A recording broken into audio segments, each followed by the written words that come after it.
Hi, welcome back on Do It Yourself channel. We're going to show you how to add the photo in your contacts in Samsung S24. So to do this operation, slide up, go to the contacts application here and search for a contact which you want to add the photo. So let's check with this contact and click on this photo icon here.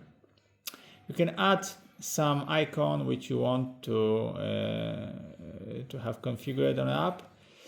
You can add emoji if you want it. You can use your camera to take a picture from someone or take the gallery from your storage to add the photo. In my case, I'm gonna use my camera and I'm gonna take the photo of me. Okay, it's done.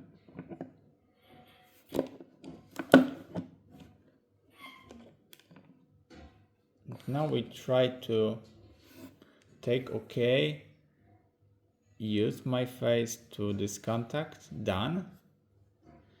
As you see, we can now save it, and voila, we have add the photo to our contacts. So that's it for now. I hope the video is helpful for you.